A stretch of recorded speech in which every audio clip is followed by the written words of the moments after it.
Terima kasih, mudah-mudahan berkah ya. Ya, saya tidak akan panjang lebar. Silahkan Bu Asi. Saya serahkan kepada Bu Asi.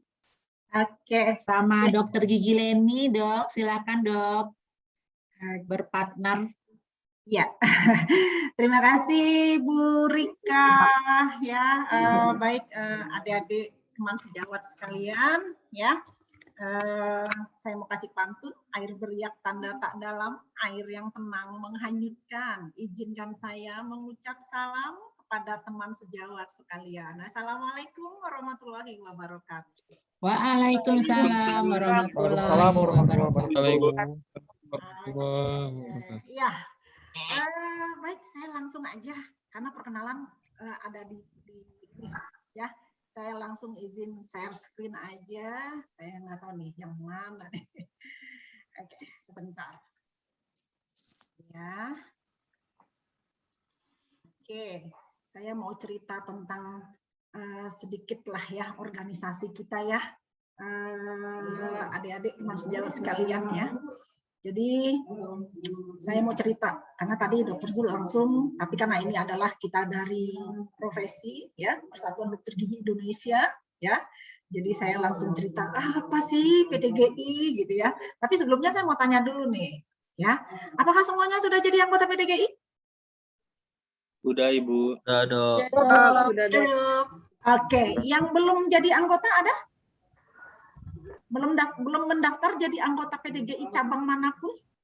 Ada? Nggak ada ya? Oke. Ya, mungkin ada beberapa yang belum tahu, ataupun kalau yang sudah tahu, alhamdulillah, artinya kita menyegarkan saja ya. Nah, ini sedikit perkenalan dari saya ya. Ini sudah dikenalkan oleh Ibu Rika ya. Yang jelas kalau riwayat pekerjaan, siapa yang pernah alumni kedokteran gigi Baitur Rahma ada di sini? Ada? Nggak ada? Oke.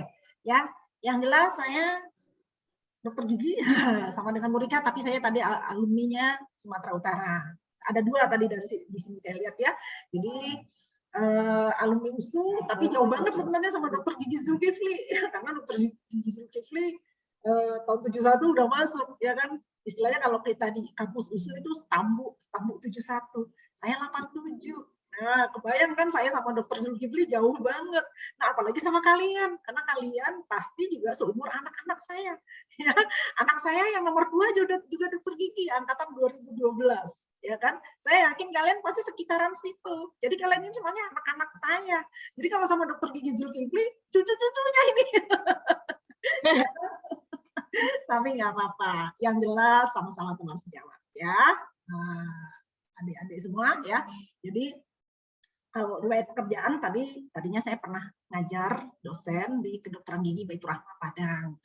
Terus keluar SK CPNS. Kalau dulu pada saat kita wisuda dokter gigi ya, kita daftar ke Kanwil Depkes. Dulu namanya Kanwil Depkes di provinsi. Kanwil Depkes ngirim ke Depkes. Kalau sekarang kan namanya Kemenkes ya. Kalau dulu namanya Kanwil Depkes, itu kita nunggu agak berapa lama, SK kita langsung keluar.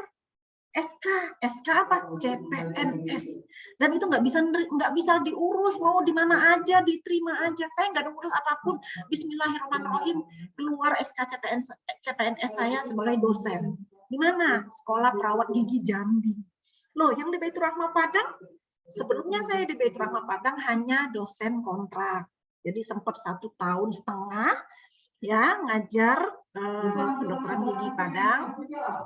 Ya, kemudian saya jadi Widya Iswara. Nah, adik-adik mungkin di sini bingung ya kan, Widya Iswara itu apa ya kan gitu ya. Jadi Widya Iswara itu sama sebenarnya seperti kalau di kampus itu dosen, ya kan. Kalau di sekolah itu apa?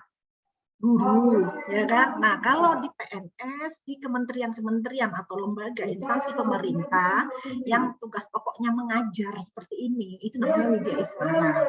Ya kan, itu namanya Widya Iswara. Jadi saya, Bu Rika, di BBBK Ciloto, Widya Iswara ada berapa orang? Ada 16.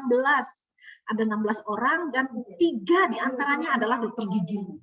Ya, dan kebetulan juga saya adalah pengurus dari PBPDGI. Jadi ya double nih sekarang, di Widya Iswaranya iya, membantu di Nusantara Sehat, tapi juga saya diutus dari PBPDGI untuk menemani adik-adik di sini.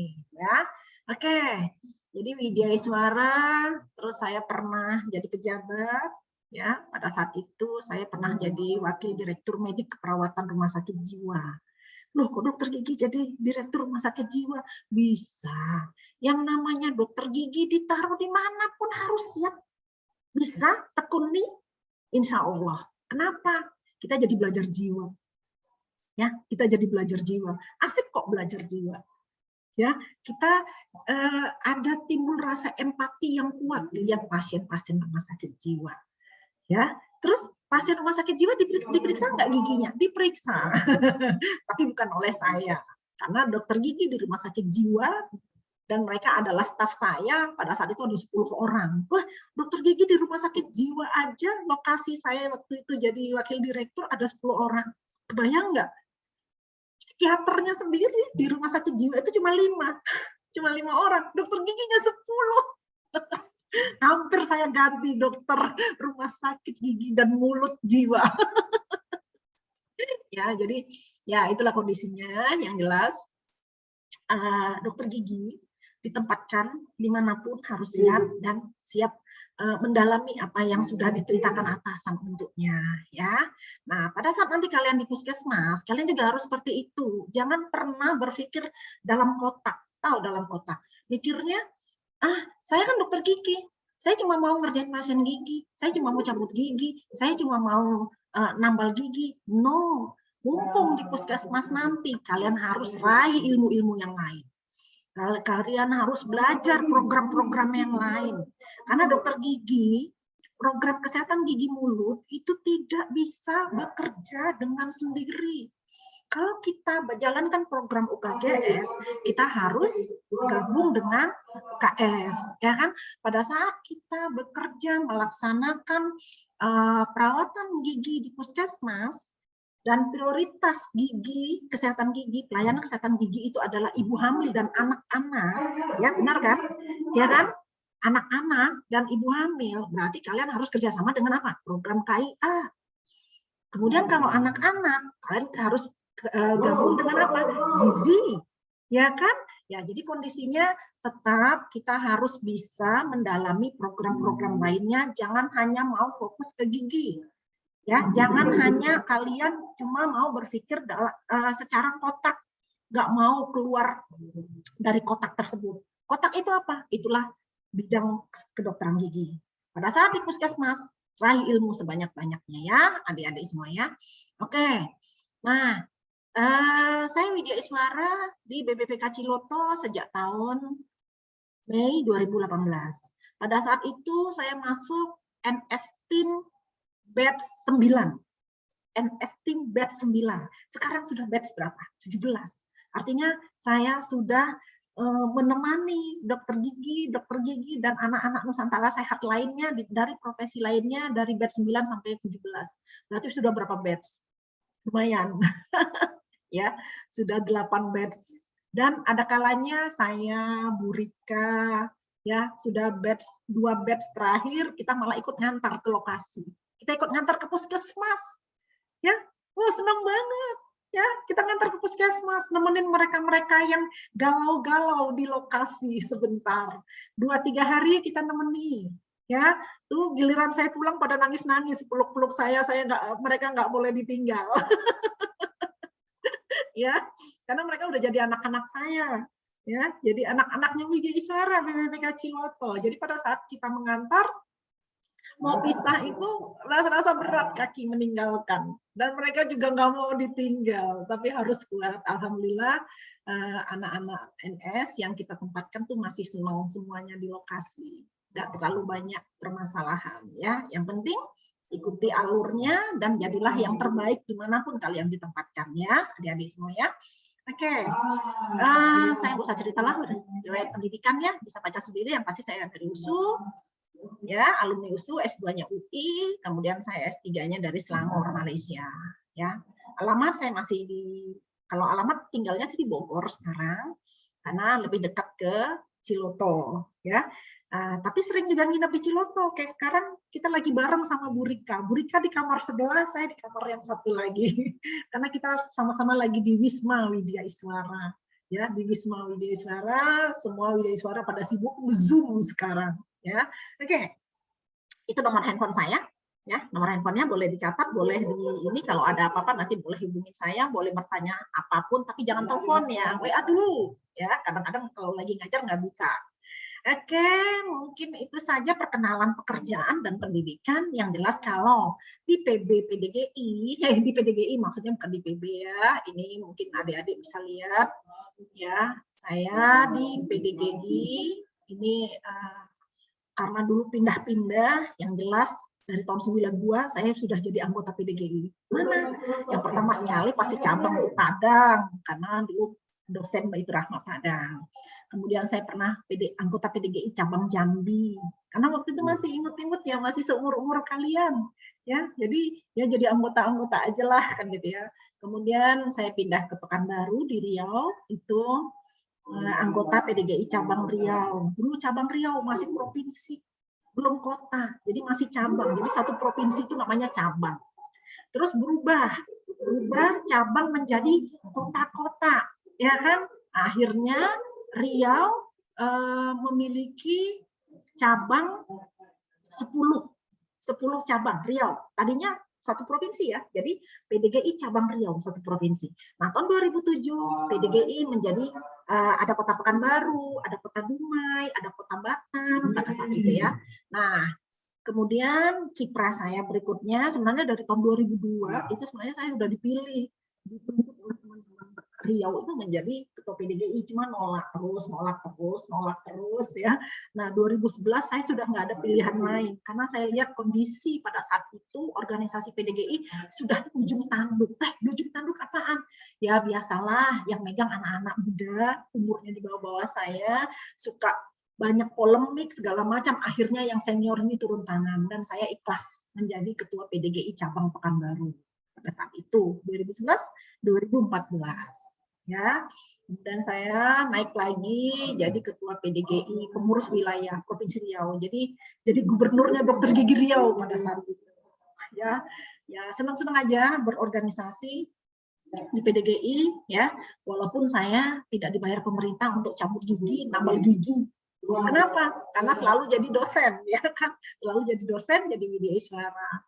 Oke, dan yang terakhir sekarang, periode yang sekarang sebenarnya harusnya sudah selesai periodenya 2020. Hanya pandemi, pengurus PPPDGI sampai sekarang belum diganti. Jadi sekarang saya di PPPDGI Majelis Kehormatan Etik. Majelis Kehormatan Etika Kedokteran Gigi, MKEKG. Ya, 2017 sampai 2020. Sampai sekarang udah 2021 ya, nggak tergantikan tidak tergantikan karena belum juga ada kongres. Kan belum ada dengar kongres ya sejak pandemi ya, kongres PDGI. Nah, oke, itu kiprah saya yang jelas. Kondisinya sekarang saya mendua apa? Di kanan saya sebagai Widya Iswara menemukan adik-adik NS, di sebelah kiri saya sebagai utusan dari PPPDGI, nemenin adik-adik di sini ya. Yang jelas saya senang sekali ketemu kalian. Nanti hari Senin kita ketemu ya. Dokter Gigi ngumpul ya. Halo, Dokter Gigi ngumpul ya di Ciloto ya. Semuanya ya, kita bareng. Saya mau ketemu orangnya, saya mau foto dan saya harus kirim ke PB. Ini loh yang akan dikeluarkan sertifikatnya aja. Diganggu lagi dengan sertifikat. Ya, adik-adik semua ya. Oke. Halo. Halo. Yo. Kalau saya tanya nama jawabannya apa? Hai. Hai. Halo. Halo. Hai. Halo. Aja. Ini kayaknya saya lagi berantem suara nih dengan Pak Nanang di bawah, Widya Iswara lainnya di kamar sebelah lagi. Oke, nggak apa-apa. Baik, adik-adik dokter gigi, teman sejawat, saya mungkin ini kan sedikit ya, bahwa Persatuan Dokter Gigi Indonesia atau PDGI adalah satu-satunya organisasi profesi yang menaungi dokter gigi di Indonesia dengan legalitas. Nah, kita legal ya, SK Kemenkumham dan akta notaris ya. Oke. Nah, kalau kita cerita sejarah, ini perlu tahu ya, adik-adik semuanya kita perlu tahu ya. Oh, PDGI itu apa sih? Sejak kapan berdirinya kan gitu ya. Jadi sebenarnya sejak RI merdeka ya tahun 45 pertama sekali muncul itu adanya apa? Pendidikan dokter gigi itu adanya di Surabaya. Pendidikan dokter gigi ya tahun berapa? Tahun 45 itu sudah ada mulai. Ya, kemudian pada saat perang, nah pendidikan dokter gigi dipindahkan ke Malang dipimpin oleh ini yang kita dapat ya, PBPDGI ini yang didapat. Profesor Dokter Gigi Indro Yono dan Dr. Egi. Kemudian pada saat perang dulu ya tahun 45 masih mahasiswa kedokteran gigi tetap di seputaran Jawa ya dari Surabaya, Malang ke Solo. Kemudian kedokteran gigi sudah ada juga ya pada tahun 46 ya dari 45 46 didirikan di Klaten. Ini pimpinannya adalah Profesor Dr. Sarjito ya, sering dengar ya Profesor Dr. Sarjito mendirikan sekolah kedokteran gigi karena ini jadi nama apa? Nama rumah sakit di mana? Di Jogja ya.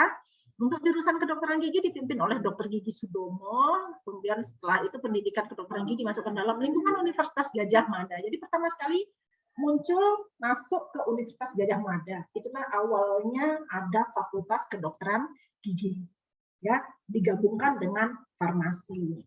Nah, kemudian, ya, oke, selanjutnya. Pendidikan dokter gigi ya sempat pada saat zaman Belanda sempat tutup, kemudian dibuka lagi, kemudian nah ini namanya aneh ya, Universitair Handelskundig. Nah ini bahasa Belanda kali ya, sebagai bagian dari Fakultas Kedokteran Surabaya ya. Yang jelas ingat dari zaman kemerdekaan kedokteran gigi itu sudah ada ya. Kemudian di Desember 1949 pemerintah zaman perang ya pada saat jajahan Belanda diserahkan ke RI, pendidikan kedokteran gigi di Surabaya berubah lagi menjadi lembaga kedokteran gigi dengan nama pendidikan 4 tahun dulu, 4 tahun awal-awal ya. Oke. Nah, terus PDGI-nya mana? Nah, ini baru cerita PDGI. Ya, harus ingat ya, harus ingat. Kenapa? Biasanya PDGI ini membuat suatu kegiatan di bulan-bulan Januari. Kenapa? Dalam rangka HUT PDGI. Jadi PDGI itu ya didirikan 22 Januari 1950 dan di mana? Di Bandung. Ya. Jadi pada saat PDGI sebelum pandemi ya waktu itu ya, kita merayakan HUT PDGI itu di Bandung. 2020. Pandemi Maret Januari 2020 seluruh dokter gigi yang bisa bergabung, kita gabung di Bandung. 70 tahun Indonesia, 70 tahun PDGI berdiri. Ya. Oke, mungkin bisa dibaca sendiri lah ya, nanti saya kasih PowerPoint-nya ya. Adik-adik semua ya. Oke, ini cerita PDGI, yang jelas PDGI punya visi, satu-satunya organisasi profesi dokter gigi yang profesional dan berwibawa, misinya ya menjalin kerjasama dengan pemangku kepentingan sekarang nih ya PDGI menjalin kerjasama dengan Kementerian Kesehatan dalam rangka meningkatkan derajat kesehatan gigi dan mulut ya. PDGI sendiri diajak untuk menjadi asesor. Siapa nih yang mau diajak, yang mau dipilih menjadi dokter gigi pilihan untuk dijadikan anak-anak Nusantara Sehat ke puskesmas terpencil seperti tadi Dokter Zul, Dokter Gigi Gatot, saya, kemudian ada beberapa, kita nggak salah ada 6, ya ada sekitar 6 orang yang menjadi asesornya Nusantara Sehat. Saya sendiri sudah keliling-keliling menjadi asesor Nusantara Sehat untuk mengasesi para dokter gigi yang akan ditempatkan Nusantara Sehat. Sudah beberapa provinsi saya pernah ke Medan, saya pernah ke Aceh, saya pernah ke Ambon, saya pernah ke Padang, ya. Dan ini dalam rangka apa? Menjadi asesor Nusantara Sehat. Senang banget ketemu anak-anak muda yang energik dan siap ditempatkan ke daerah terpencil seperti kalian. Ya, nah itu apa? Itu kerjasama antara PDGI dengan organisasi pemerintah, meningkatkan derajat kesehatan gigi mulut. Kemudian PDGI juga yang jelas ada organisasi dan memberdayakan struktur, kemudian memajukan ilmu kedokteran gigi, penyempurnaan sistem pendidikan kedokteran gigi. Kenapa? Karena ada AFDOGI. Apa AFDOGI? Asosiasi Fakultas Kedokteran Gigi Indonesia. Dan anggota-anggota AFDOGI ini itu adalah pengurus-pengurus PB juga.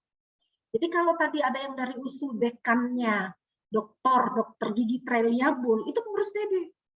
Ya, kemudian ada dekan dari Makassar, ya, Profesor Dharma Utama, itu juga pengurus PDGI.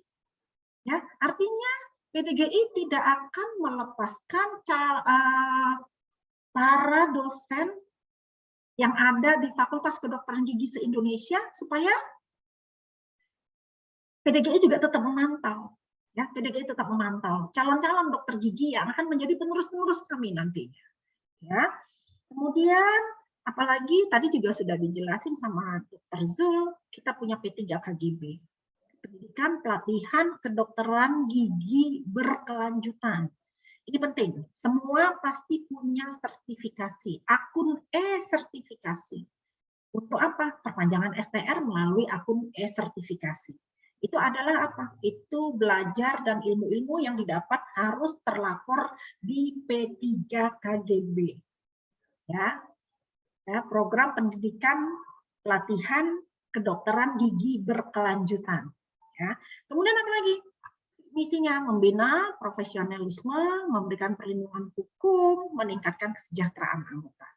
Kalian, begitu kalian mendaftar menjadi anggota PDGI, kalian punya NPA, nomor pokok anggota PDGI, berarti PDGI harus memberikan perlindungan kepada kalian. Jangan pernah lalai dengan anggota. Artinya apa? Kewajiban anggota. Nih mantan ketua PDGI cabang yang artinya apa? Kalian harus tetap ikuti bayar iuran, ikut seminar, ikut kegiatan baksos, ya. Ikut semua kegiatan sehingga kalau Anda masih punya KTA, kartu tanda anggota yang aktif, ada permasalahan apapun, kalian akan dibantu. Ya, jangan lalai dengan STR. Begitu 5 tahun STR tidak diperpanjang, artinya kalian bukan anggota PDGI lagi.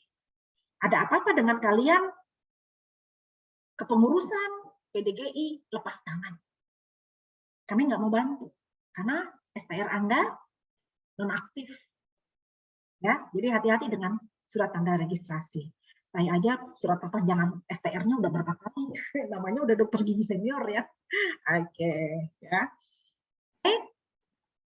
Nah, programnya inilah ya, yang jelas kita dari PB pusat pasti selalu membina PDGI Pengwil, PDGI cabang ya, proses kredensialing ini misalnya kalau dari MTKI, Majelis Tenaga Kesehatan. Nah, ini hubungannya dengan siapa?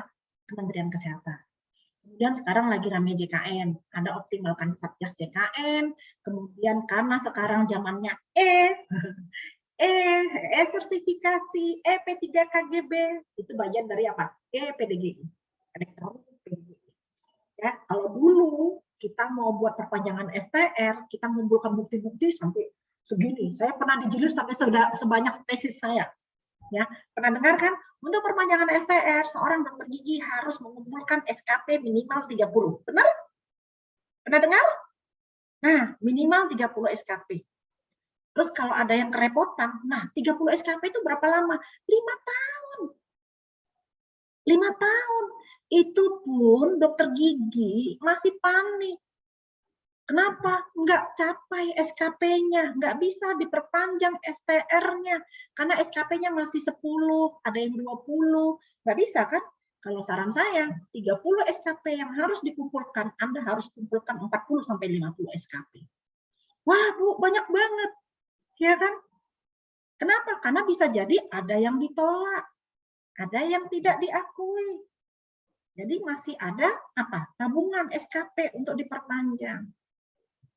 Ya, kalau sekarang enak pakai sertifikasi. P3 KGB. Kalau zaman saya dulu 4 tahun yang lalu perpanjangan STR itu harus fotokopi, sertifikat di fotokopi, disahkan, kemudian buat semuanya pakai manual, bukan tulis tangan ya, ketik sendiri, kemudian kirim ke PBPDGI untuk dikeluarkan sertifikat kompetensi. Dan pada saat itu saya ngumpulin, namanya juga saya orangnya nggak bisa diam ya. Orangnya nggak bisa diam. Pada saat saya jadi ketua cabang Pekanbaru, saya ketua Pengwil PDGI Riau, ya. Pada saat saya mengumpulkan SKP perpanjangan STR saya 4 tahun yang lalu, PBPDGI gini, wah ini kacau nih. Kalau ketua Riau ini nggak bener ini, bukan nggak benernya. Ini orang yang nggak bisa diam. Kenapa? Karena orang ngumpulin SKP 30 dalam 5 tahun, saya ngumpulkan 233 SKP. Lo ngapain aja Dok? Pasti nanya kan.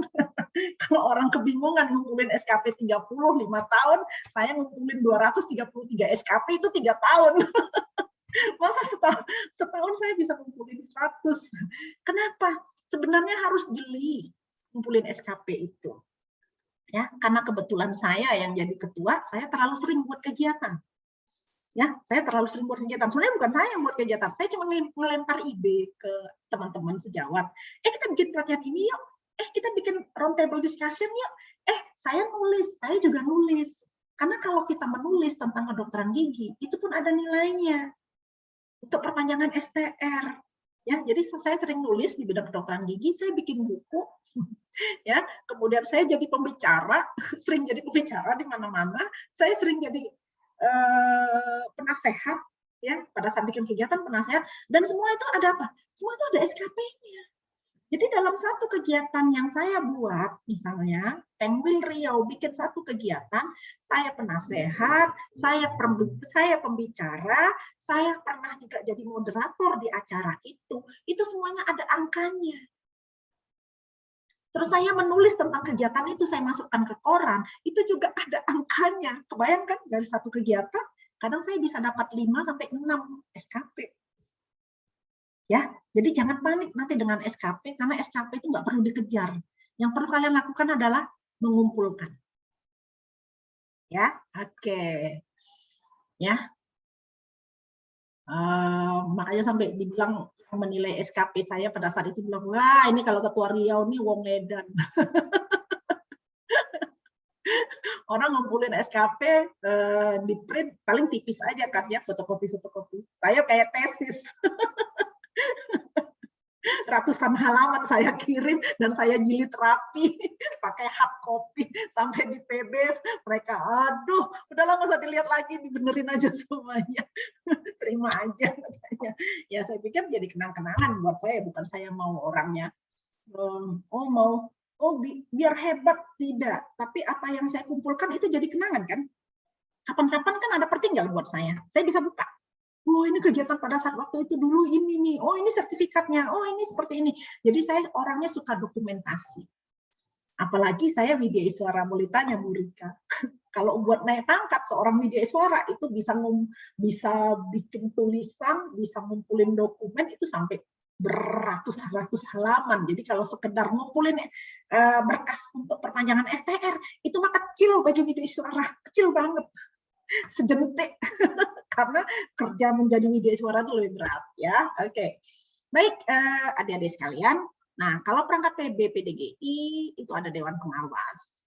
Ada ketua umum ya, ada wakil ketua, ada biro, ada yang lain-lainnya ya. Nanti kita bisa lihat, kita nanti jalan-jalan ke websitenya PB PDGI ya. Oke. Nah, sekarang PB PDGI memiliki 19 wilayah. Kok 19? 19 wilayah ini biasanya adalah ketua-ketua provinsi, ketua PDGI provinsi. Jadi provinsi di Indonesia yang sudah memiliki ketua itu baru 19. Kok sedikit? Iya, cuma sedikit. Karena daerah-daerah timur itu belum layak dijadikan PDGI wilayah. Ya, karena dokter giginya, dokter giginya yang menjadi anggota itu masih sedikit. Ya, syarat menjadi PDGI wilayah minimal harus memiliki 3 PDGI cabang. Cabangnya apa? Kota. Kalau wilayah kan provinsi. Jadi cuma ada 19 dan calon 4 wilayah ini berarti sekitar 23 provinsi yang akan menjadi PDGI. Nah, cabang kita se-Indonesia ada 261. Tambah 11 berarti 272 cabang untuk Indonesia. Ya, nah saya cinta dengan PDGI ini. Dan pada saat saya jadi ketua PDGI cabang Pekanbaru kota ya, saya ketua kota Pekanbaru pada saat itu, ya, karena saya orangnya nggak bisa diem, saya selalu melempar ide, terus teman-teman nangkap kan gitu, yuk kita buat Mbak ya, sama-sama dokter gigi kan dokter gigi isinya siapa? Kebanyakan 90% siapa? Ibu-ibu ya, cewek-cewek cantik dokter gigi itu kan istilahnya, wah masuk fakultas kedokteran gigi, istilahnya apa? FKG, fakultas kebanyakan gadis, bener nggak? Sama istilahnya gitu, fakultas kebanyakan gadis. Terus ada yang bercanda lagi gini, masuk FKG, pasti seleksinya cuma pas foto. Oh pas foto? Iya, itu orang kampus cuma ngelihat aja, ini fotonya, oh ini cantik masuk, oh ini cantik masuk. Ngaku dong, kita biarin aja kita pede ya. Dokter gigi itu cantik-cantik kan? Bener kan? Jangan merasa kecil hati yang cowok-cowok. Halo, siapa nih? Muhammad. Dan teman-teman lainnya. Kenapa? Karena sebenarnya kalau kita pikir dengan sendiri, itu kerjaan dokter gigi itu sebenarnya nggak harus cewek ya. Harus cowok nggak? Berat kan kerja dokter gigi? Bayangin aja yang dipegang tang, yang dipegang apa lagi? Pres buat gigi palsu, kufet, aduh gila itu berat-berat banget kan. Tapi perempuan-perempuan perkasa ini, kan dokter gigi perempuan-perempuan perkasa yang berani bermain-main dengan alat-alat berat, yang alat-alat yang menakutkan banyak orang, tapi yang pegang para gadis-gadis cantik yang ada di sini nih. Ya, tapi ya itulah. Ya, itulah dokter gigi. Makanya ada istilah Andrea Hirata. Siapa yang pernah dengar apa istilah Andrea Hirata? Dokter gigi itu pernah dengar? Dokter gigi itu katanya kuli, memiliki tenaga kuli, memiliki hati bidadari, ya kan? Kenapa? Karena kerjaannya sangat luar biasa. Coba deh, saya lupa ada 3 itu, ya. Yang jelas tenaga kuli, kemudian cantik, kemudian apa gitu, ya. Kenapa yang dipegang itu kerjaan-kerjaannya tukang, tapi para dokter gigi yang gadis-gadis cantik yang ada bersama dengan saya di sini nekat gitu, ya. Dan menyenangi, mencintai profesi kita kan gitu ya. Oke. Yang jelas dokter gigi sekarang semakin banyak di Indonesia. Ya, kalau nggak salah infonya dokter gigi sekarang ini data yang lama ya. Saya dapat info sebenarnya sekarang dokter gigi 36.000 se-Indonesia.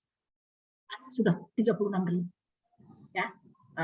Memiliki beberapa spesialisasi, orto, penyakit mulut, kedokteran gigi anak, konservasi perio, radiologi, prosto, bedah mulut, kedokteran gigi forensik, patologi mulut dan maksilofacial. Ya. Sekarang saya tanya, semuanya minat nggak lanjut spesialis? Minat, Bu. Sekarang saya tanya, minat ya? Minat, Bu. Kalau ada nggak terpikir ntar abis MS lanjut spesialis? Ada, Bu. Ada, Bu. Ngumpulin uang. Ngumpulin uang ke spesialis, berdoa bismillahirrahmanirrahim ya Allah setelah NS, apalagi NS tim itu biasanya menjadi prioritas di Kemenkes untuk dapat beasiswa Kemenkes spesialis. Semangat nggak? Senang, Bu. Semangat, Bu. Ya, karena biasanya selalu yang jadi prioritas adalah anak-anak Nusantara Sehat, terutama yang tim loh, bukan yang individu. Yang tim itu jadi prioritas. Anda tunjukkan Anda pernah dengan berkas-berkas pernah menjadi Nusantara Sehat, dan itu biasanya menjadi prioritas untuk memilih ikut pendidikan PPDGS dengan beasiswa Kementerian Kesehatan. Amin. Amin. Ya, semangat ya. Oke. Jadi uangnya kumpulin buat apa? Gajinya. Kumpulin buat kawin aja katanya tadi. Buat spesialis dulu, Bu. Uang Oke. masuk. Kenapa? Kenapa? Apa? Ya. Oke, yang jelas kompetensi dokter gigi seperti yang saya sebutkan dan spesialisasi kita lihat deh masih sedikit sekali. Kenapa? Karena yang menjadi dokter gigi biasa saja ini masih hampir 90%, 89,4%. Yang menjadi spesialis itu masih sedikit banget. Beda sama dokter umum. Ya, beda sama dokter umum. Masih sedikit sekali. Oke, ya. Baik, itu ini spesialisasi tadi sudah saya bacakan, ini peminatan ya. Jadi selain spesialisasi PPPDGI juga membawahi ikatan peminatan. Oh, saya minatnya kesehatan gigi masyarakat dan pencegahan. Oh, berarti nanti Anda masuk IPKES Gini. Nah, ini ada organisasinya, ada ketua ikatannya semuanya. Ya. Oh, saya bukan spesialisasi tapi saya berminat menjadi. Saya dulu pernah masuk ikatan peminatan dokter gigi keluarga. Oh, belum masuk di sini dibuat. Ya, ada ikatan peminatan dokter gigi keluarga. Diambil dari mana? Dokter umum yang seperti saya inilah dan kalian-kalian di sini. Ya, oke. Mungkin itu yang saya sampaikan sebelum saya sambung lagi. Ada pertanyaan? Ada yang mau didiskusikan dengan saya? Nanti saya akan masuk tentang sertifikasi, EP3KGB. Nggak ada? Bu, izin bertanya? Boleh. Ayo, silakan. Ya Bu, sebelumnya perkenalkan saya Puput, penempatannya di Longnawang, Malinau, Kalimantan Utara.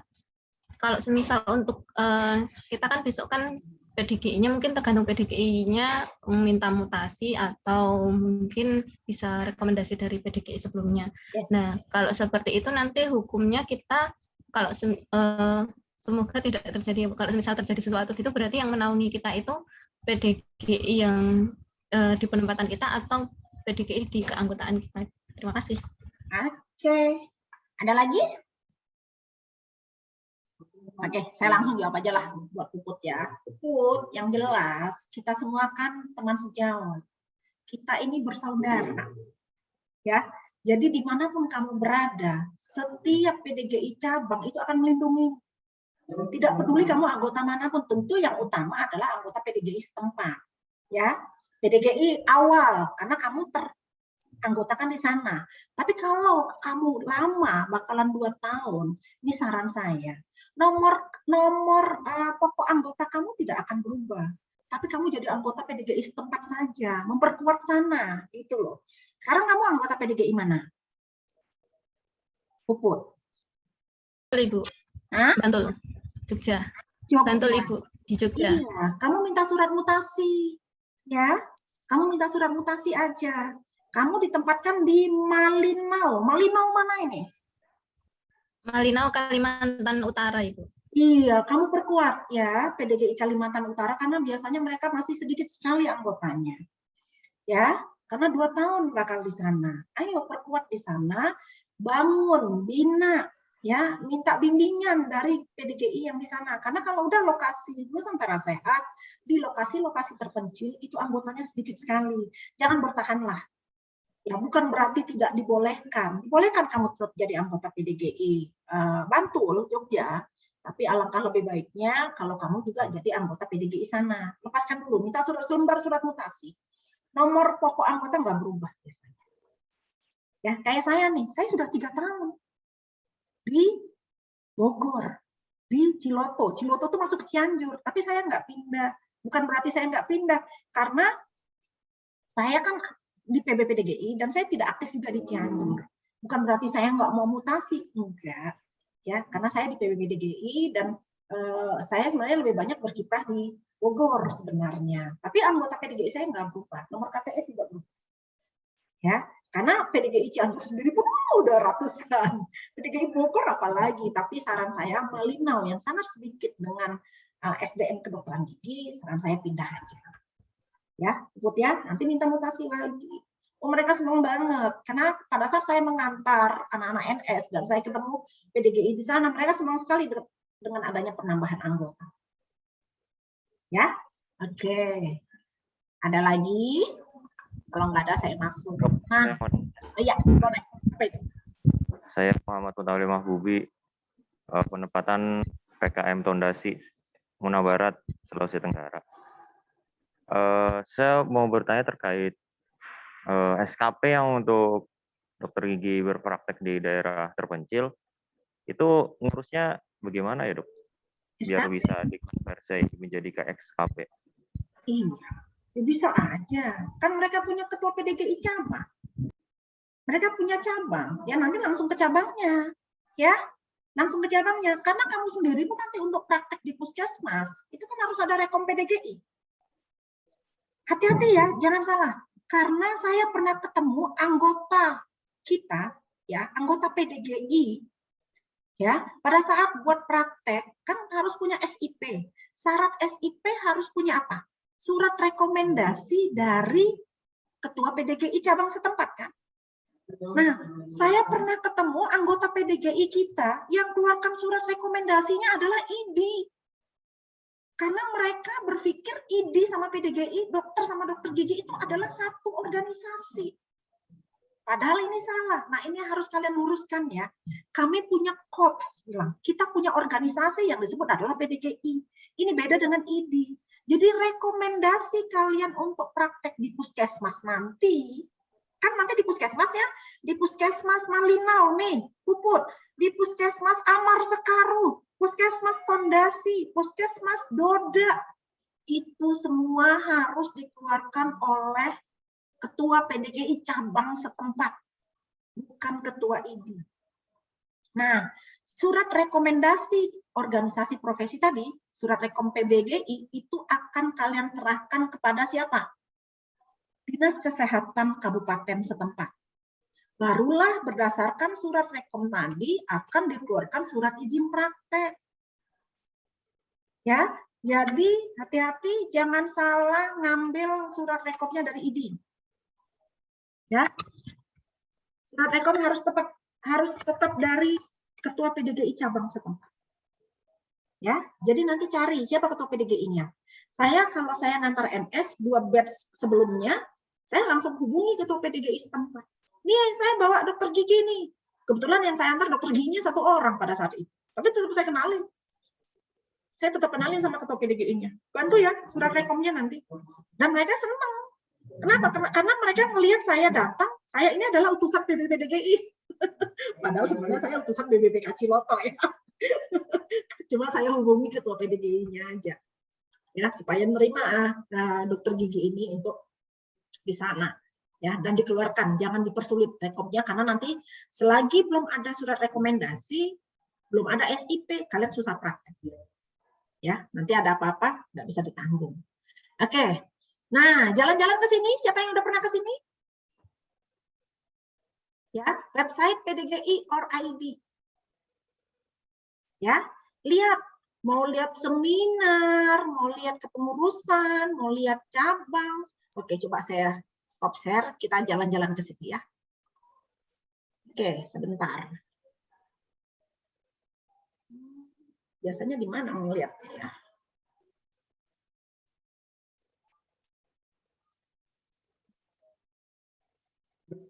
Oke.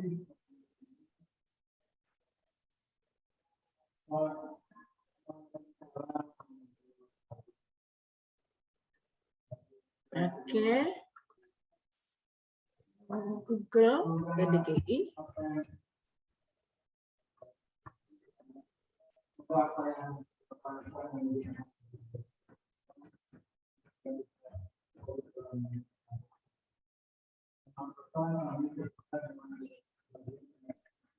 Oke. Ya. Masukkan ya.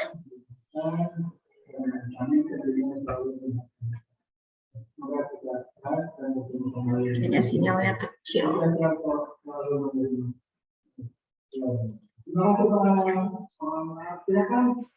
Oke, lihat? Jelas? Jelas, Ya. Ibu.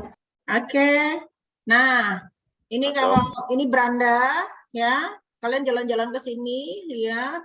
Kemudian ini ada tentang PDGI, ada profil singkat bisa dibaca di sini, ada profil singkat, ada sejarah ya. Oke, ini profil singkatnya, kemudian ada sejarah. Oke, visi segala macam. Ini tadi yang udah saya jelasin ya. Oke, nah kepengurusan. Pengurusan yang sekarang ini Anda bisa lihat ya. Dewan Penasehat kita ini Profesor Dr. Gigi Hairul Tanjung. Wah, ini istilahnya si anak singkong. Siapa sangka, saya aja udah lama tahu Pak Hairul Tanjung ini, tapi saya baru tahu kalau beliau adalah dokter gigi. Ya, pernah dengar ya? Nah, ini si anak singkong, tapi luar biasa. Ini termasuk orang paling sukses untuk Indonesia, dan beliau ternyata adalah dokter gigi yang punya Trans Studio, yang punya Transmart, yang punya Trans TV, dokter gigi loh. Ini Pak Hairul Tanjung. Kemudian ada Dokter Gigi Usman Sumantri, beliau adalah pejabatnya Kementerian Kesehatan, Eselon 1, beliau dulu adalah Kepala Badan PPSDM Kementerian Kesehatan yang mengurusin kita-kita ini, ngurusin BPPK Ciloto. BPPK Ciloto di bawah PPSDM. Anak-anak Nusantara Sehat di bawah PPSDM. Anak kita mau sekolah dokter intensif, sekolah PPDS, PPDGS itu di bawah PPSDM Kementerian Kesehatan, dan cukup berbangga hati beliau ini adalah Kepala Badan PPSDM dulu, dan sekarang sudah purna bakti, sekarang tenaga fungsional di Pusat Peningkatan Mutu SDM Kesehatan. Ya, oke. Nah, siapa yang nggak kenal ini? Dokter Gigi Oscar Primadi, MPH. Beliau adalah Sekjennya Kementerian Kesehatan, Sekretaris Jenderal Kementerian Kesehatan. Jadi kemana-mana kalau lihat nama Pak Oscar, ini adalah dokter gigi. Beliau juga mantan Ketua PDGI Cabang Pontianak, dan beliau adalah mantan Ketua PDGI Pengwil Kalbar, Kalimantan Barat. Ya, jadi tetap kita bisa berkiprah. Nah, ini Dewan Pengawas ya. Tadi siapa ya? Pak Alo yang Nasution. Nah, Anda tadi ditanya Dr. Zulkifli, ada Dr. Gigi Saifuddin Ishak. Beliau ini adalah Dewan Pengawas PBPDGI.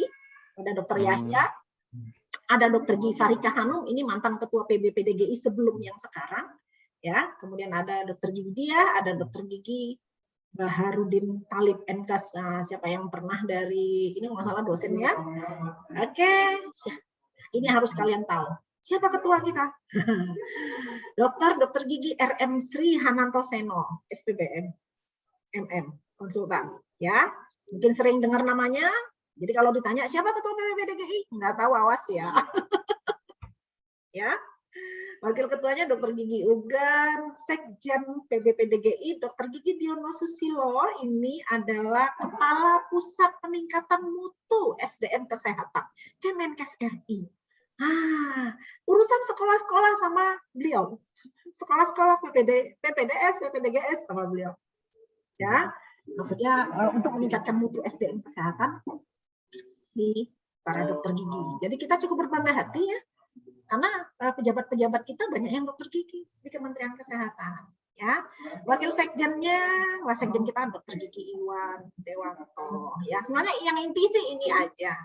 Ya, kemudian departemen organisasi ini Dr. Gigi Rahmat, yang lain-lain mungkin banyak ini dosen-dosen kalian ya, banyak. Yang jelas saya di sini, saya mana? Yang kemuncul tidak bisa mati. Oke, ini Dr. Zulkifli tadi, beliau adalah Ketua Biro Umum PBPDGI. Ya, oke, Badan Pembelaan Anggota ini Dr. Gigi Suryono, siapa yang tamatan UGM pasti kenal. Ya, oke. Ya. Namaku kelewat loh, Dok. Oh, mana dokter? Di atas. Oh, di biro ya? Mana dokter? Wakil bendahara tuh, wakil biro keuangan tuh.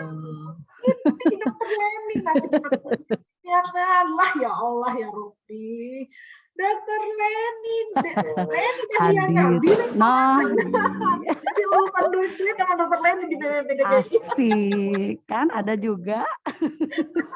Dokter Leni ini belum masuk nih MH-nya. Dokter Gigi Leni Dahliana MH. Purika nih ada. Kita satu ruangan. Ya, Dokter Gigi Leni ya.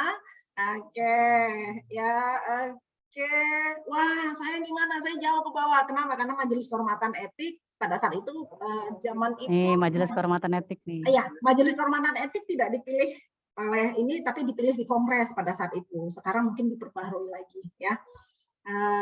Jadi kalau adik-adik melihat nanti ada ketemu buku kode gigi yang terbaru, ya, kode etik kedokteran gigi yang terbaru, kita yang tim bersama ini yang membuat, dibantu teman-teman yang lain dari BPPA, ya, Badan Pembela Anggota.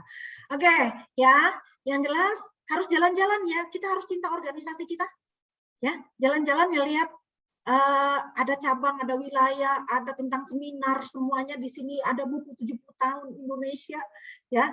Nah, ini tetap harus lihat kalau kita cinta. Kenapa? Saya selalu bilang sama teman-teman dokter gigi yang kalau saya lagi bicara begini, kenapa?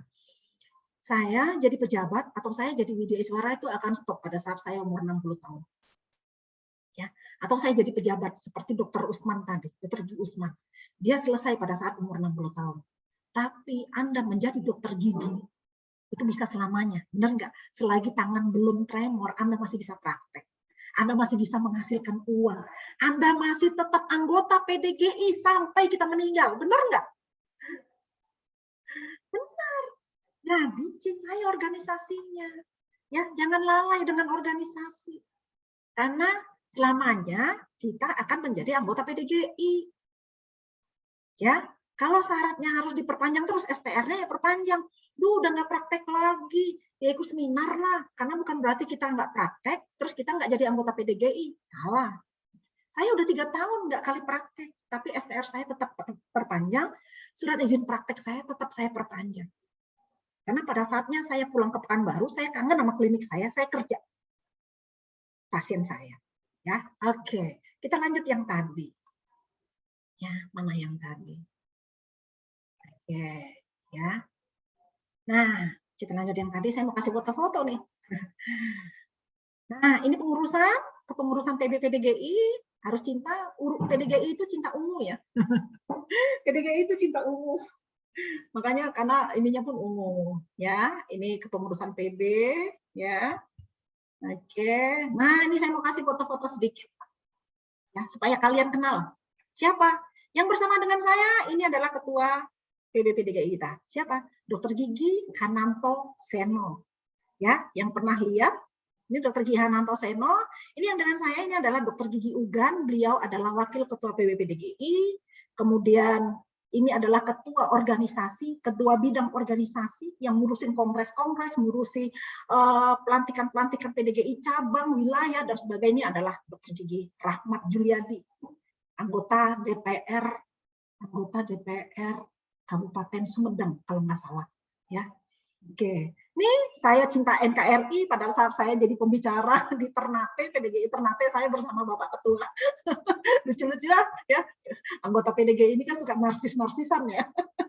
Ya, saya manjat batu ini, kemudian Pak Ketua ikut-ikutan di belakang saya dan kita berfoto di atas. Seru-seruan aja. Ini di mana? Di Ternate pada saat kita menjadi pembicara Ternate, ya. Oke, ini yang tadi saya bilang Bapak Wasekjen, Sekjen PBPDGI kita, Dr. Gigi Diono. Jadi adik-adik nanti kalau mau perpanjang setelah MS, mau ikut sekolah lanjut spesialis, ini urusannya sama beliau. Beliau adalah Dr. Gigi Diono, Sekjen PBPDGI kita, ya, dan pejabat di Kementerian Kesehatan, ya. Oke, ini saya sama Dr. Gigi Zulkifli. Ya, Dr. Gigi Zulkifli pada saat kita menjadi asesor Nusantara Sehat, mengasesi kalian-kalian pada saat itu, memilih Dr. Gigi calon Nusantara Sehat. Dan saya punya prinsip sama Dr. Zulkifli, sama Dr. Gatot, ini kok mirip Bapak Ketua PBPDGI, Pak Seno. Ini kembarannya. Ini kembarannya. Hati-hati ketuker. Hah? Kenapa? Hati-hati ketuker. Hati-hati ketuker, gampang ngelihatnya. Tandanya, lihat kumisnya. Kalau yang berkumis, Dr. Gatot. Dr. Gatot Suseno. Kalau yang nggak berkumis, Bapak Ketua Umum kita, Dr. Hananto Seno. Ya. Nah, kalau Dr. Gatot, ini ya itu tadi yang mengasesor. Menjadi asesor Nusantara Sehat, bareng juga dengan saya. Untuk Dr. Gigi. Cuma syaratnya kita gampang bertiga. Selalu berpikir, yang namanya Dr. Gigi wajib lulus Dia mau mendaftar aja sudah syukur. Kenapa pula nggak diluluskan? Ya, apalagi mau dibawa ke tempat-tempat terpencil, kerja di desa-desa, ya kan? Terus nggak dilulusan kok, kelewatan banget ya gitu. Jadi biasanya kalau kita tim asesornya lulus, ya teman-teman ya, adik-adik sejawat ya. Oke. Oke, ini tim saya. Tim saya di PWPDGI, kita Majelis Kehormatan Etik Kedokteran Gigi yang mengeluarkan ini buku ini yang terbaru, sudah launching, baru launching belum setahun, Kode Etik Kedokteran Gigi, Kodegi tahun 2020, ya. Ketuanya ini adalah Profesor Dr. Gi Mei Safriadi, beliau, ya. Beliau, kemudian saya paling cantik sendiri karena semuanya bapak-bapak, dan biasanya karena perempuan sendiri saya selalu dibully yang ngerjain saya. Oke, ya, jadi mungkin ada dosen-dosen kalian di sini, ada Prof. Dr. Gigi Muhammad Dharma Utama, ini dari Samratulangi, ya, dosen Samratulangi, kemudian ini ada saya, kemudian ada Dr. Roberto dari UNER, kemudian Dr. Edi Sumarwanto, ini kalau nggak salah Direktur Rumah Sakit di Semarang. Ya, oke. Ini ada kita, Dr. Leni. Dr. Leni. Hai, mukaku di follow. Aduh. Ini kita yang suka narsis-narsis kalau pertemuan PDGI ya. Kita berdua adalah fotografer dokumentasi. Tanpa kita tidak ada foto-foto. Tanpa kita pertemuan PWPDGI sepi. Iya. Dasar. Oke ya, jadi adik-adik semua, nah, itulah perkenalan singkat tentang anggota yang jelas menjadi kita berkiprah di organisasi itu sebenarnya sangat mengasihkan karena kita bergabung dengan teman-teman sejawat. Nah ini pada saat waktu itu belum pandemi ya, Dr. Rania, kita pikir kita udah selesai. Kepengurusan yang sekarang, kita udah pisah-pisah, saya udah dikasih sertifikat tanda jasa. Kasih medali juga. Dikasih medali, ya kan inilah berkas bukti-bukti saya sampai udah kumpulin, ya Allah saya pernah menjadi pengurus di pengurus besar Persatuan Dokter Gigi, sudah selesai masanya kan gitu ya. Ternyata sampai sekarang kita dipakai gara-gara pandemi, kongres belum juga dilaksanakan, jadi masih Terjebak pandemi. Penyebabnya pandemi, ya kan udah dikasih bintang ya, bintang Mahaputra. Masih disuruh kerja. Masih disuruh kerja ya, tapi ya Bismillah, karena menjadi organisasi profesi, menjadi pengurus itu harus niatnya ibadah. Kenapa? Tidak dibayar. Karena nggak digaji. Tidak ada gajinya, tapi dicemooh ada, difitnah kadang-kadang ada, ya kan? Di ini yang diomongin jelek ada, nggak apa-apa. Itu apa? Karena kalau orang berkata negatif pada kita, cemooh dan lain-lainnya, no problem. Istilahnya apa? Jadi ibadah buat kita. Biarkan saja. Yang penting niat kita apa tadi? Kita kerja untuk teman-teman sejawat dan niatnya adalah ibadah ya, adik-adik semua ya. Jadi jangan pernah berpikir menjadi organisasi profesi itu ada gaji, itu ada reward, nggak ada.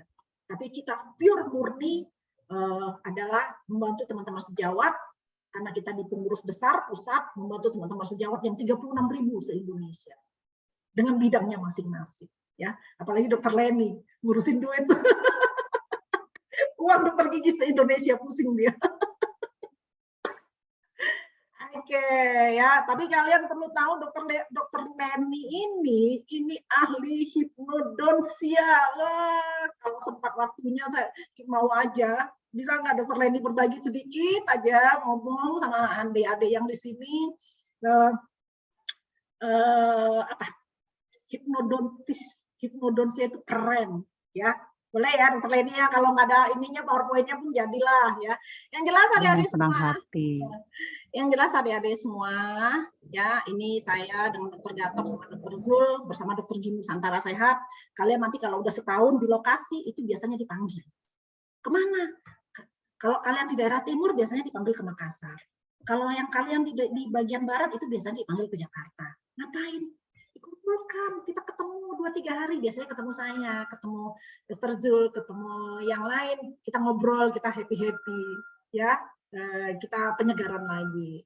Oke, mungkin, oke, itu sedikit pengenalan organisasi dari saya. Mungkin ada sedikit tambahan, Dokter Leni mau bicara? Silakan. Boleh deh ditambah Boleh sedikit aja. Kan tak kenal maka kata sayang. Yes. Jaelah.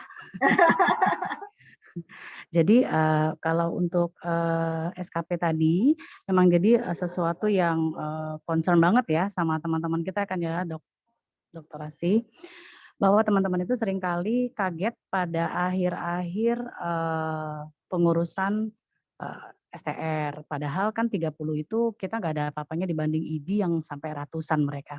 Jadi tadi Dokter Asi udah kasih triknya bahwa 30 SKP adalah untuk 5 tahun. Maka 1 tahun kita hanya membutuhkan sekitar 6 SKP.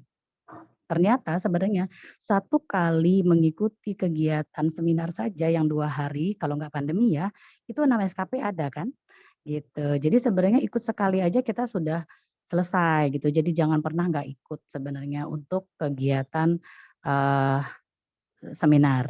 Nah, saran Dokter Asis tadi juga untuk misalnya teman-teman itu pindah keanggotaan ke daerah terpencil bukan apa-apa.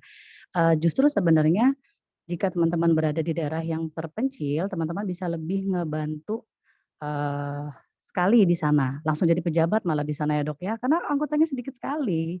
Nah, teman-teman bisa banyak sekali belajar dan membaktikan diri tentang organisasi kita ini sendiri, bahwa kita memang membutuhkan sekali tenaga-tenaga yang mau terjun langsung dan bekerja di lapangan gitu ya untuk bisa memajukan organisasi kita. Terutama karena di daerah itu merupakan perpanjangan tangan dari PBPDGI yang dari Jakarta mungkin sulit untuk mencapai ke sana gitu ya. Nah, kalau untuk pembekalan hukum tadi gitu ya, bahwa Dr. Zul mengingatkan tentang pentingnya kita menguasai tentang ilmu hukum, bahwa memang iya, ternyata dokter-dokter gigi kita banyak loh yang nggak tahu bedanya ketika kita melakukan sebuah pelanggaran, itu pelanggaran etik atau pelanggaran disiplin atau justru hukum. Jadi nggak semuanya harus berurusan dengan polisi, gitu kan? Oh ternyata ini cuma pelanggaran etik. Oh ternyata ini bukan sesuatu yang sifatnya pelanggaran, tapi merupakan resiko tindakan, gitu. Nah jadi ketika ada konflik, sebelum dia berubah menjadi sebuah sengketa medik, nah teman-teman itu bisa melakukan yang namanya negosiasi tadi, atau dengan mediasi tadi yang tadi disebutkan sama Dr. Zulkifli, karena sebenarnya memang kebanyakan kasus sengketa medik yang terjadi di antara kita itu sebenarnya hanya karena kurangnya komunikasi yang efektif gitu ya. Nanti deh kalau kita ketemu lagi akan saya bagikan tentang tips and trick bagaimana komunikasi yang mempengaruhi bawah sadar. Jadi win-win solution-nya tuh enak banget, tanpa sadar orang bisa mengikuti apa yang mau kita maksud. Karena sebenarnya makna dari komunikasi adalah respon yang kita dapat. Jadi kalau kita mau bicara sesuatu, kita kan punya tujuan nih, tapi seseorang itu marah misalnya. Nah ternyata responnya tidak sesuai dengan yang kita harapkan, maka berarti komunikasi kita yang terhambat. Nanti kita evaluasi bagaimana cara yang tepat untuk berkomunikasi dengan orang tersebut, gitu. Nah, kalau buat teman-teman di sana sebenarnya yang paling penting adalah selain lebih banyak tahu tentang daerah itu sendiri, cara kerja di daerah itu sendiri, pentingnya untuk menjalin hubungan dengan orang-orang penting di daerah tersebut, gitu. Terus juga saling menjaga dan berkomunikasi dengan baik satu sama lain dengan sejawat gitu. Penting menjagalin hubungan gitu, Dok. Ya. Jangan sampai lupa karena memang yang kita butuhkan di sana itu nanti mereka gitu. Apalagi dengan PDGI-nya. Dekat-dekatlah dengan PDGI-nya ya. Biar bisa dibantu jika ada masalah gitu. Selamat ya sekali lagi dokter-dokter sekalian, jika ada pertanyaan nanti kita bisa berhubungan di luar ini, bisa menghubungi nomor kontak kami, dengan senang hati kami bantu gitu ya. Semangat ya. Ini kebetulan saya lagi ada di bank ini soalnya. Suara saya cukup kenceng nggak ya? Oke, ada pertanyaan nggak? Itu dokter Asi ilmunya banyak banget loh. Pengalamannya juga banyak banget itu beliau. Jadi kalau mau nanya sekarang banyak-banyak dok. Jarang-jarang dia bisa digangguin.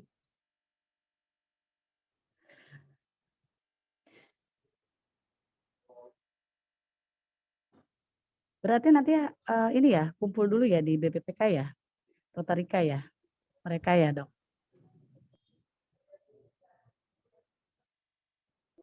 Dokter Rikanya masih di mute ya.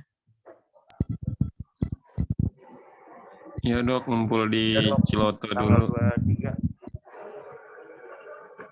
Oh iya, nah kan enak tuh, jadi bisa saling kenal satu sama lain. Ini satu batch nih mesti akur nih dan akrab satu sama lain ya. Nanti kita belajar komunikasi dan hipnosis kalau mau deh. Mau banget Kasih dok. tips and trick komunikasi dengan orang di sekitar sana ya. Jadi kayak misalnya gini, kenapa sih seseorang itu lebih mudah untuk akrab atau tercapai apa yang ingin diharapkan misalnya. Oh ternyata karena mereka menggunakan komunikasi yang lebih cocok dengan seseorang tersebut. Misalnya kalau kita lagi belanja ya, orang Jawa ketemu orang Jawa, terus sama-sama ngomong Jawa gitu ya. Pasti lebih gampang ya untuk akrab gitu. Sama orang Padang sama orang Padang juga. Nah nanti ada yang bisa kita paksakan tapi tidak sadar bahwa itu menjadikan sesuatu yang cepat mengakrabkan.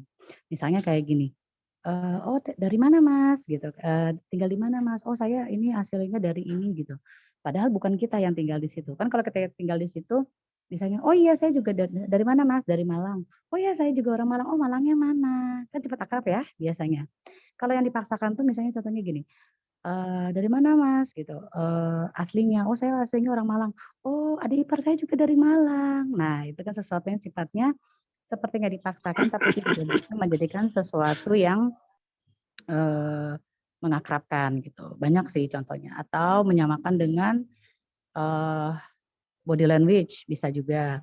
Bagaimana bicara dengan seseorang yang posisinya jauh lebih tinggi dibanding kita, itu pasti nggak lebih cepat nyambung dibanding dengan yang agak setara. Misalnya kalau sama anak-anak maka kita kadang berjongkok, gitu kan? Kalau sama orang yang jauh lebih tinggi maka ajak dia duduk. Kalau ketemu orang yang lagi marah gitu ya, pada posisi itu ajak dia pindah tempat atau pindah posisi, yang tadinya dia lagi marah duduk kan berubah gitu ya. Ada sih banyak tips yang bisa teman-teman pakai. Apalagi kalau sama orang sana belajar bahasa daerahnya juga pasti lebih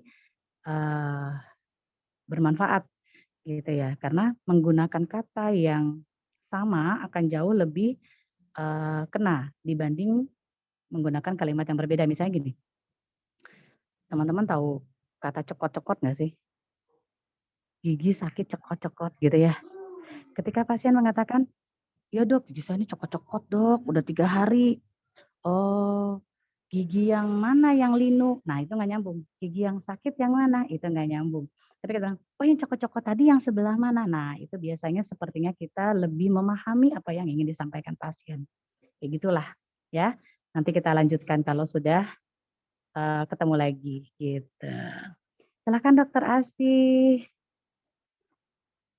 Oke, terima kasih Dokter Leni. Aduh, sebenarnya kalau kita ini bisa banyak yang mau kita kaji, tapi kita nggak mungkin lama-lama dengerin. Kalian juga pasti capek banget. Nggak boleh dipaksa Iya juga. dong. Orang yang lama Jumatan yang cowok ya. menghadapi Zoom. Oke, berapa orang yang cowok kita? Oh, mau sholat Jumat ya? Iya. Kalau gitu kita sampai 11:30 aja ya. Terus nanti kita masuk lagi jam 1 ya. Gimana? Ya Bu Rika? Dok, jam 1. Oke, ya nanti kita masuk lagi jam 1. Saya share screen menjelang ada 14 menit ya. Saya izin share screen lagi. Sedikit saja mungkin tentang etika, karena tadi saya cerita etika, kemudian nanti siang kalau sempat saya cerita tentang kesehatan gigi puskesmas yang tadi sebenarnya sudah disampaikan oleh Dr. Zul ya. Oke. Baik, adik-adik semua, adik-adik teman sejawat, mungkin saya akan cerita ini loh, kode etik kedokteran gigi ya. Ini saya dari MKIKG ya. Mungkin pernah, oke ini lanjut aja. Oke, ini lanjut aja. Ya. Nah, etik. Kita cerita etik. Jadi hati-hati nanti jangan merasa kalian nanti menjadi seorang dokter gigi di daerah terpencil dan kalian nggak banyak orangnya, kalian masih suka-suka. Nggak boleh, karena semuanya etika profesi itu ada dan diatur dalam kode etik kedokteran gigi. Ya, jadi etika promosi, bagaimana praktek dokter gigi melalui media sosial. Ini kita harus hati-hati ya. Jangan merasa oh kita bebas-bebas saja, itu salah. Ya, baik adik-adik semua, kita punya nilai dasar etik. Yang jelas kita jadi dokter gigi berbuatlah yang baik. Ya. Tidak berbuat yang merugikan orang banyak. Kita harus hormati orang lain. Kita harus adil dan kita harus jujur. Itu nilai dasar etik. Itu harus kita punyai sebagai seorang dokter gigi. Ya. Yang jelas jangan pernah berpikir Anda akan menarik keuntungan dari profesi saya. Jangan pernah berpikir itu. Kalau Anda niatnya adalah ibadah, insya Allah rezeki Anda nggak akan pernah putus. Niatnya adalah ibadah, rezeki tidak akan pernah putus. Insya Allah. Ya.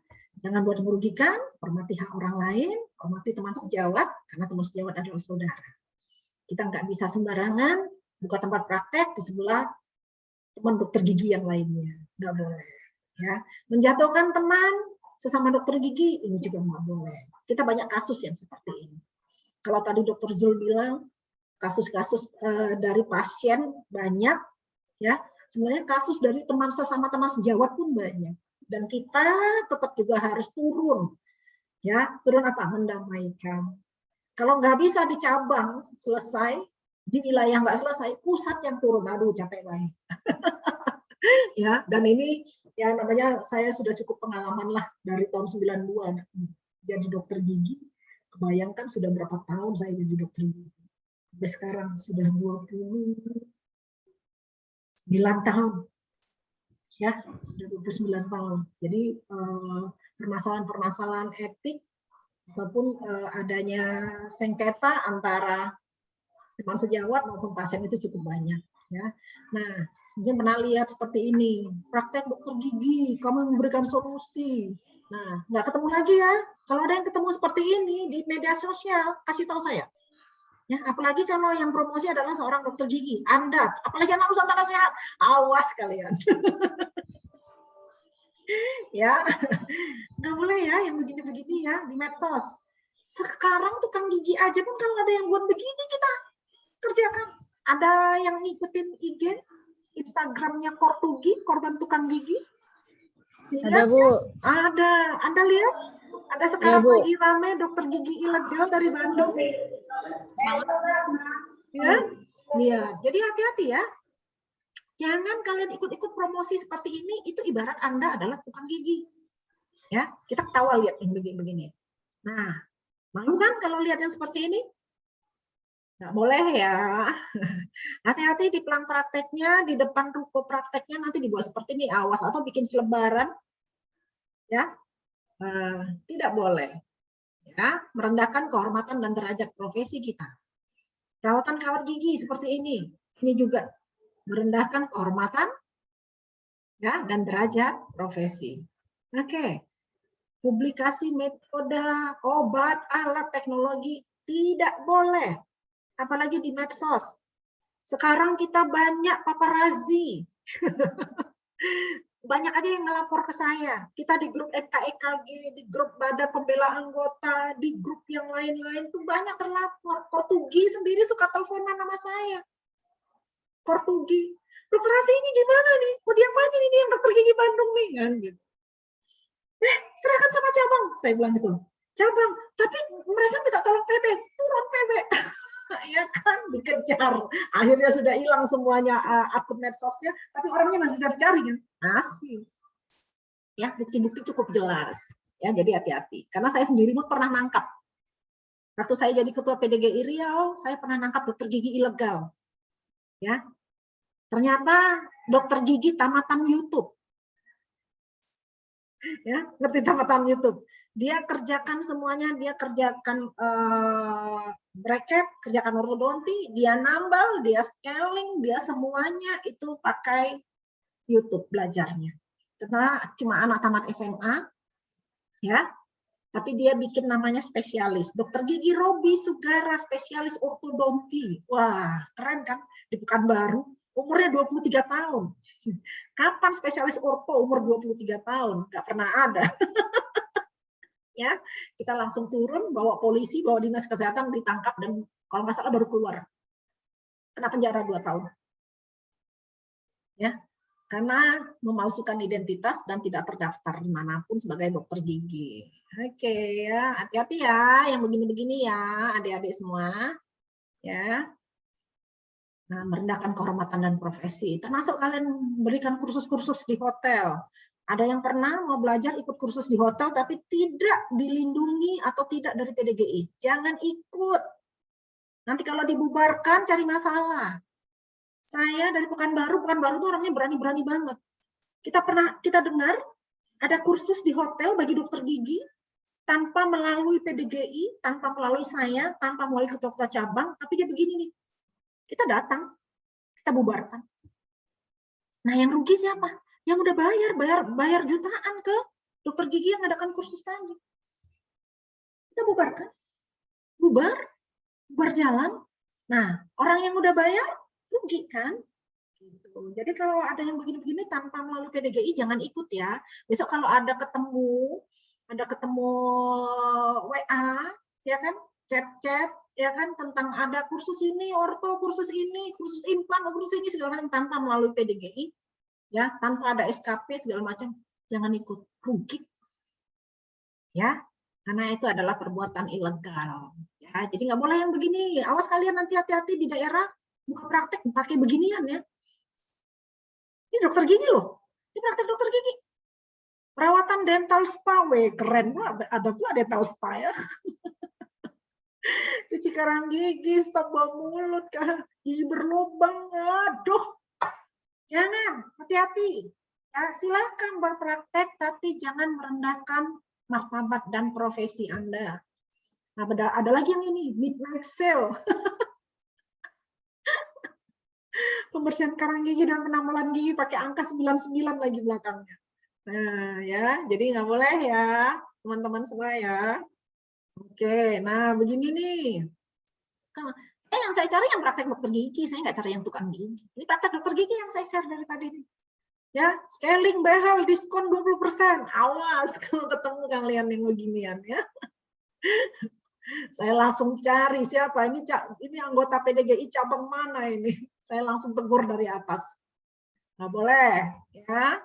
Yang jelas Anda jadi dokter gigi yang baik dan bijak ya. Nah, tadi yang saya bilang. Ya, selain itu jadi ingat Allah, ingatkan ibadah kerja kita ya. Niat kita murni, luhur, kita harus rendah hati, sungguh niat, integritas, dan ingat kesejawatan. Karena sejawat kita adalah saudara. Ya, oke.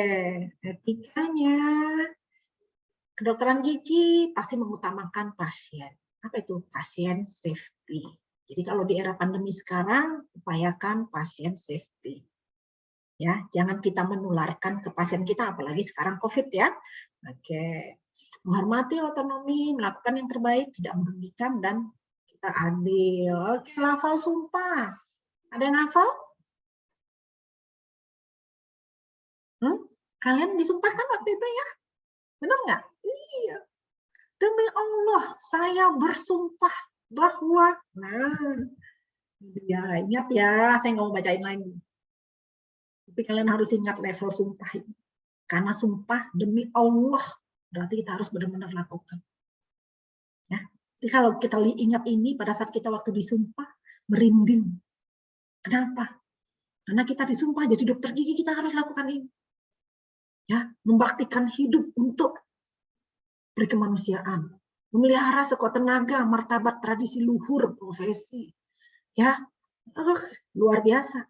Ya, saya nggak mau bacain lagi, tapi sekedar mengingatkan kalian, ya, antara sumpah dokter gigi yang kalian nafaskan pada saat Anda menjadi dokter gigi itu sangat terkait dengan etika. Ya. Oke, kalau tadi kata dokter Zul nanti bawa flash disk ya, saya kasih semua ilmu yang di laptop saya tentang kedokteran gigi sama kalian. Nanti kita jumpa di Siloto. Saya kasih semuanya. Kenapa? Karena tidak cukup kalau saya kasih via WA atau via chat di Zoom ini. Bergiga. Ya, saya kasih semuanya ilmu saya buat kalian. Praktekkan nanti di puskesmas. Ya, Terima kasih, Bu. Iya, banyak banget. Terima kasih, Dok. Ya, pokoknya makanya harus jumpain saya nanti di Ciloto. Ya, saya kebetulan menjadi coach Puskesmas Bobolio, Kabupaten Konawe, Kepulauan Sultra. Ines dokter giginya. Halo, Ines ada? Ines monitor? Ines. Nah, Ines hilang ini kayaknya nih. Ines awas ya. Dia coach saya soalnya. Tempat saya nggak ada dokter gigi, Bu Asih. Di mana? Oh, nggak ada dokter gigi. Bu Rika puskesmas mana? Wifi. Wifi. Raja Ampat. Raja Oh, Ampat. Raja Ampat, weh. Raja Ampat. Nggak ada dokter giginya ya, tuh. Masih kurang dokter gigi untuk jadi. Ada yang Raja Ampat di sini. Raja Voley Ampat. ya, kalau nggak salah Ada, ya. Bu. Ada? Siapa? Siapa? Sama siapa coachnya? Dokter gigi Heti, Bu. Nah, kita bertiga dokter gigi yang Widya Iswara. Nanti minta ke dokter Heti juga ilmunya banyak. Oke, nanti minta sama siap, Bu. dokter Heti juga ya. Ya, yang jelas nanti kita ketemu insya Allah hari Senin ya. Senin kan? Senin kita ketemu ya. Oke. Di Senin. Ditunggu, Dok. Pasti kalian yang cari saya. Ya, kami cari, kami Pasti, culik dokter Dok, jadi coaching pasti, Dok. kami. Iya.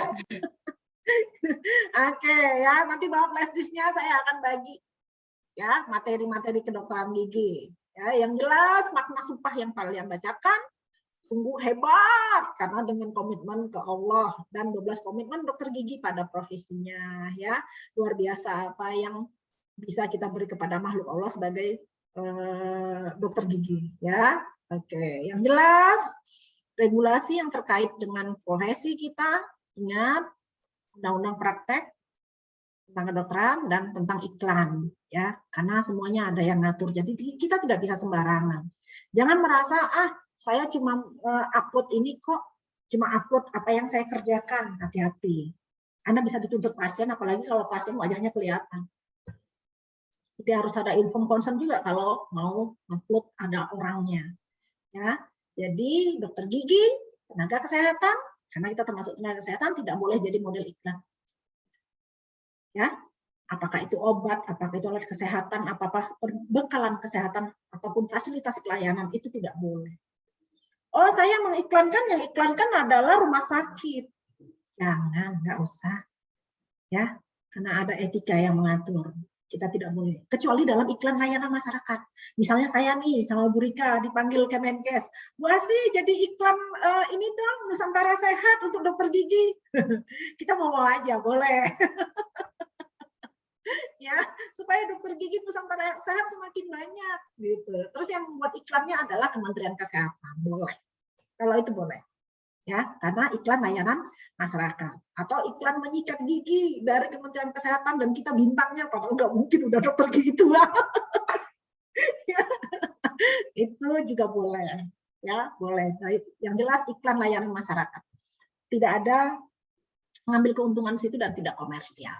Ya, ini salah satu yang bisa saya ambil, ya kode GI di 2020, kode etik 2020 yang tadi sampulnya saya kasih sama kalian ya, bahwa dokter gigi dilarang melakukan promosi, dokter gigi dilarang menggunakan gelar atau sebutan profesional yang tidak diakui oleh pemerintah Indonesia. Jadi jangan sok nambah-nambah di belakang gelarnya ya, apalagi ngambilnya cuma gelar-gelar dari mana gitu yang tidak diakui. Jadi biar keren gitu, nggak boleh ya, karena ada diatur di kode etik kedokteran gigi. Tidak boleh mendaftarkan namanya dalam buku telepon atau direktori lain kecuali tidak tertulis dengan huruf tebal. Ini juga tidak boleh. Ya. Oh, mendaftarkan ke buku kuning. Zaman dulu buku kuning ya, yellow page itu boleh, tapi resmi. Informasi profil yang dianggap perlu oleh masyarakat dikeluarkan oleh pemerintah atau Persatuan Dokter Gigi melalui media cetak itu bisa ya. Dokter gigi membuat belangko resep harus sesuai dengan nama yang tercantum dalam SIP. Saya misalnya Sri Asih Gahayu, tapi saya bikin plang nama saya Asih Done misalnya, karena bapak saya namanya Done Aliusman, nggak boleh. Nama yang tercantum harus benar-benar nama yang ada di STR, di surat tanda registrasi. Oh, atau pakai nama suami di belakang, nggak boleh, ya, karena nanti sekarang masyarakat sekarang kan sudah jeli ya, dia ngelihat ini dokter yang dia datangin ini ada nomor registrasinya apa enggak, tinggal buka Google, cek dokter, ya, kita bisa langsung lihat ini dokter apa enggak, ya, kita ngelihat kan, cek dokter, ya, yang jelas semuanya harus nama yang tertulis di surat tanda registrasi, ya. Oke, ini sedikit, tapi sebenarnya nanti saya kasih juga kalian ya soft copy dari kode etik kedokteran gigi, ya, saya ada. Oke, di medsos sekarang rame, ya, medsos kita tempat iklan, ada Facebook, ada Instagram, ada Twitter, ada YouTube, ada WA, Line, ya, foto, alamat praktek dan lainnya nggak usah. Ya, apalagi pakai layanan bayar diskon pakai GoPay. Nggak usah dimuncul-munculkan seperti ini, ya, memberikan reward, ada diskon, tidak boleh, ya, hati-hati ya adik-adik semua ya. Nah, dokter gigi juga tidak boleh uji diri sendiri, ya. Oke, di teori saya pikir sudah menyangkut yang beberapa yang sudah saya sampaikan. Memberi iming-iming juga nggak boleh. Kalian ditambal terus bilang sama pasiennya, pokoknya saya jamin tidak akan lepas, saya jamin tidak akan begini, itu iming-iming. Hati-hati, ini tidak boleh, karena Anda bisa dituntut. Ya, bilang aja apa adanya. Kalau nambal, ya tergantung ibu memakainya gimana dan merawatnya. Bahasan mungkin seperti itu. Jangan Anda menjamin yang aneh-aneh, karena nanti bisa menjadi delik aduan ataupun penipuan, ya. Ingat, kesehatan bukan matematik. Oke, ya ini tadi sudah. Ya, yang jelas kalau Anda melanggar etik, ya, Anda melanggar etika, Anda pasti berhubungan dengan MKEKG, lokasi di mana Anda menjadi anggota. Ya, karena di tiap cabang, tiap wilayah itu ada majelis kehormatan etiknya. Ya. Nah, MKEKG, ya, karena apapun kalau nanti di sidang MKEKG Anda memang positif melanggar, ya, melanggar etik, ini ada sanksi moral. Sanksi moralnya apa? Cabut rekom SIP. Kita akan tarik rekomendasi. Berarti Anda udah nggak bisa praktek lagi. Tarik rekomendasinya macam-macam, bisa 6 bulan, bisa 1 tahun, bisa 2 tahun, atau bisa seumur hidup kalau parah pelanggarannya. Sayang kan? Lama-lama kita sekolah jadi dokter gigi, akhirnya kita karena melanggar etika, kita dicabut SIP-nya atau ditarik keanggotaannya, dilepas, ya. Jadi nggak boleh ya, hati-hati ya, adik-adik ya. Nah, ini oke, ini kalau kita cerita tentang Permenkes dalam iklan, ya, tidak diperbolehkan. Ini undang-undang Permenkes di iklan. Saya mau bacain satu-satu, kalian baca, tugas baca aja nanti ya. Nanti kita habis istirahat kita bisa cerita lagi, ya. Oke, banyak banget sebenarnya. Jadi semuanya diatur oleh perundang-undangan dan aturan-aturan yang ada, terutama kode etik kedokteran gigi, ya. Oke, dokter gigi yang profesional itu teruji, kompetensinya teruji, memiliki standar kompetensi STF dan SIP. Dokter gigi itu belajar sepanjang hayat, ya, dan selalu menjaga kompetensinya, menerapkan evidence based, ya, medicine. Kemudian orientasi kita pada kebutuhan dan keselamatan pasien, pasien safety itu dulu kan, jangan mencari keuntungan tapi pasien nggak safety.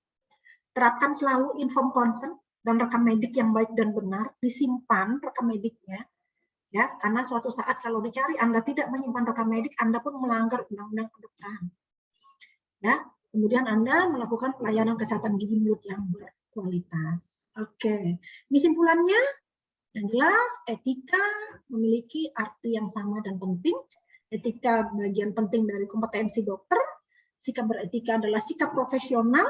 Etika wajib dihayati dan diamalkan, karena kalau tidak amalkan ada sanksi, ya, dari MKEKG, Majelis Kehormatan Etik Kedokteran Gigi.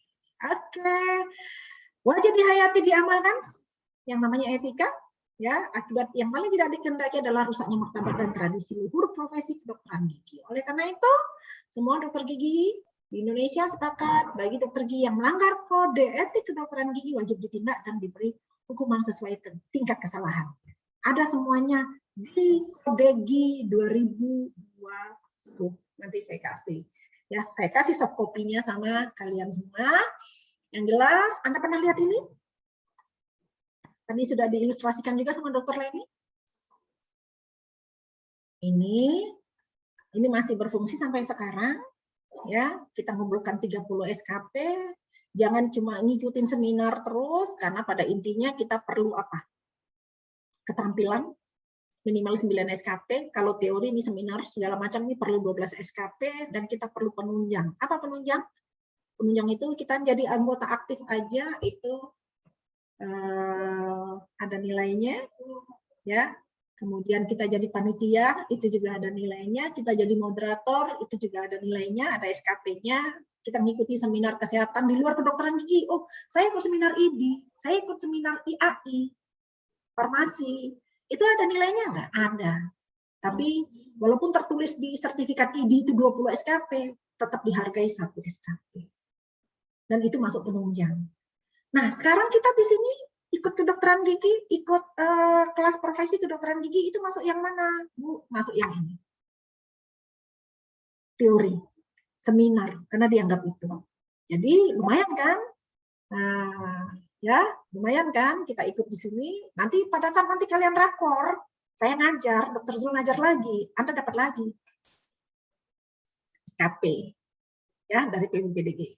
Oke, nanti saya minta nama-namanya lah, ya, yang di sini. Ketemu Senin. Saya dapat enggak? Bu Rika dapat pengajar, fasilitator dari PBPDGI.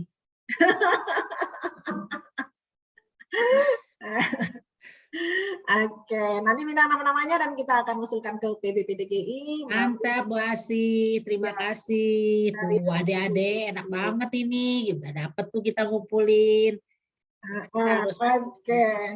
Mungkin itu dulu, Bu Rika. Oke, luar biasa. Oke, kasih apa buat Bu Asi? Ya, kasih apa? Tepuk cantik. Cantik, cantik. Cantik, cantik. Cantik. Ikut Bu Diana ini. Semua cantik kecuali yang bapak-bapak yang udah pergi sholat kayaknya. Ya, nih Bu Asi ada yang sudah sholat Jumat karena ini hari Jumat ya. Tadi saya izinkan mereka untuk duluan untuk sholat Jumat ya. Adik-adik sekalian, ini saya penasaran ya, ada yang nggak hadir nih, ada 20 sebetulnya, ada 2 orang yang nggak hadir, siapa kira-kira ya? Tapi mudah-mudahan nanti di Ciloto ketemu ya. Ya. Kalaupun nanti adik-adik sedang mengurus apa namanya surat menyurat, paling tidak harusnya ikut zooming nih. Yang 2 orang ini nanti saya ini ada catatannya sebetulnya di sini ya. Baik adik-adik semuanya ya, ini Bu Asi sampai kita istirahat dulu atau bagaimana ini tadi? Istirahat aja, jam 1 masuk lagi. Oke, asik ya obrolannya sama Bu Asi. Nanti kita bincang-bincang aja pengalaman. Baik adik-adik sekalian, selamat istirahat. Kita makan dulu, sholat dulu. Nanti jam 1 masuk lagi ya. Ya. Terima kasih atas perhatiannya. Ya, Assalamualaikum warahmatullahi wabarakatuh. Waalaikumsalam. Terima kasih, Dokter. Terima kasih, Dokter. Terima kasih, Dok. Ya.